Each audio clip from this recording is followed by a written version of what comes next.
Bueno, vamos a realizar un ejercicio que va a consistir en calcular el número de vueltas que tiene que dar el motor de una hormigonera para que la cuba de la hormigonera dé una vuelta, y también la relación de transmisión I de la hormigonera. Pero para ello primero vamos a ver el vídeo de la hormigonera. Bueno, voy a enseñar el movimiento de la hormigonera en modo rápido y luego en modo ralentizado.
Bueno, vamos a calcular los mecanismos de la hormigonera. Para ello voy a empezar a dibujar un esquema de los mecanismos de la misma.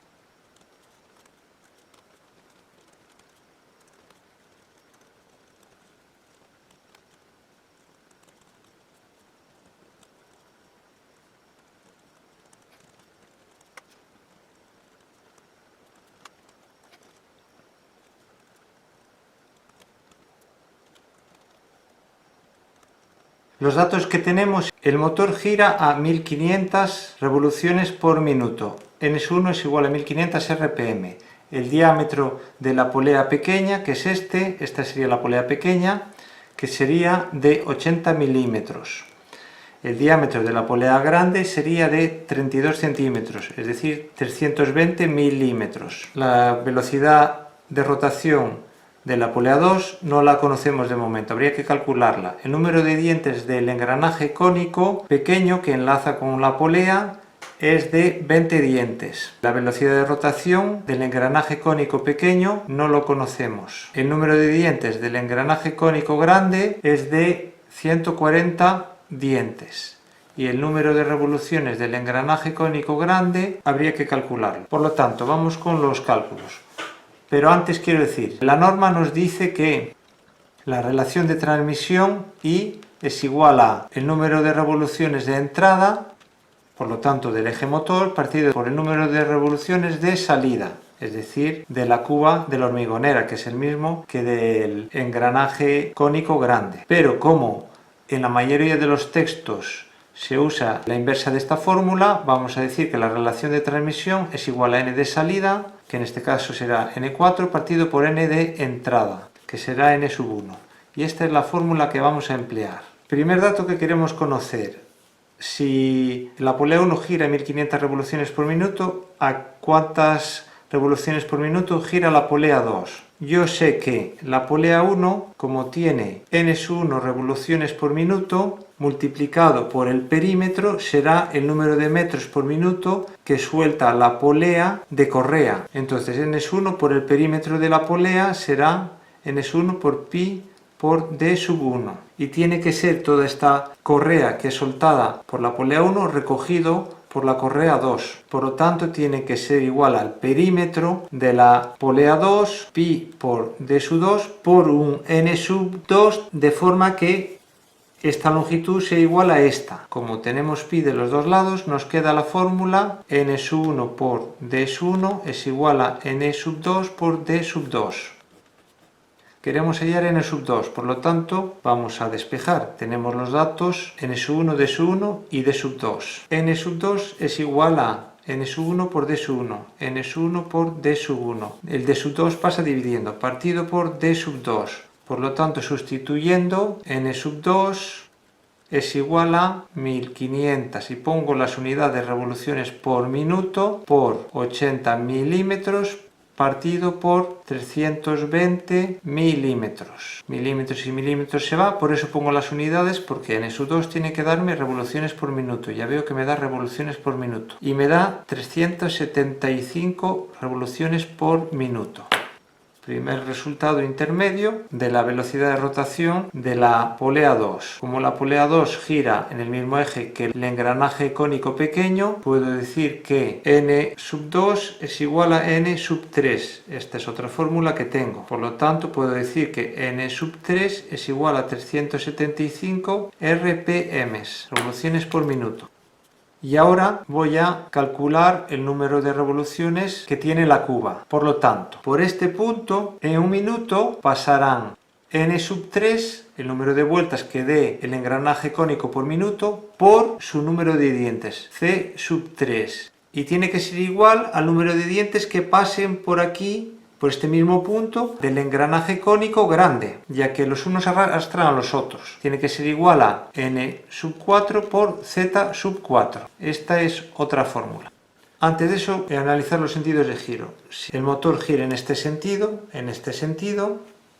la polea girará en el mismo sentido. La polea girará en el mismo sentido, por lo tanto, el engranaje cónico girará en el mismo sentido. Los dientes irán de abajo hacia arriba. En este engranaje cónico mayor, por lo tanto, los dientes también irán de abajo hacia arriba. Y girará en este sentido. Bien, esto simplemente para aclarar los sentidos de giro. Entonces, tenemos n sub 3, tenemos z sub 3, que lo teníamos ya mirado de antes, n sub 3 recién calculado. Vamos a calcular n sub 4, que es el número de revoluciones del engranaje cónico grande, que es el número de revoluciones del eje de salida, por z sub 4, que lo conocemos de antes. Despejamos n sub 4. n sub 4 es igual a n sub 3 por z sub 3, n sub 3 por z sub 3, y el por z sub 4 pasa dividiendo. Dividido por z sub 4, lo que me da que sustituyo en n sub 4 es igual a 20 dientes, que es z sub 3, por 375 RPM, dividido por 140 dientes, que es z sub 4. Me queda que n sub 4 es igual a 53,57, los dientes y los dientes se van, me quedan RPM, y lo redondeo a 54 RPM. Este sería el número de revoluciones del eje de salida. Por lo tanto, la relación de transmisión I es igual a n de salida partido por n de entrada, como he puesto ahí. N de salida sería igual a n sub 4 partido por n sub 1, que es igual a 54 RPM partido por n sub 1, que es igual a 1500 RPM. Por lo tanto, I es igual a 0,036. Es adimensional.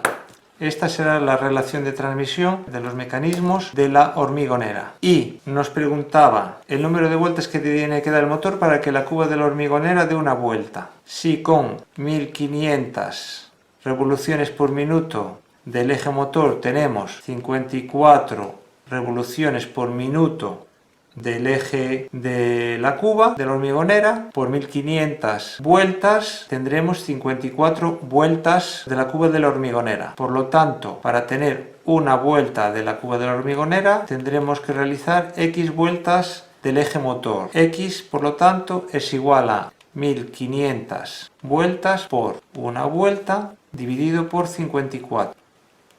Vueltas y vueltas se van y me queda vueltas. Por lo tanto, x tiene que ser igual a 27,77 vueltas, que lo aproximo a 28 vueltas.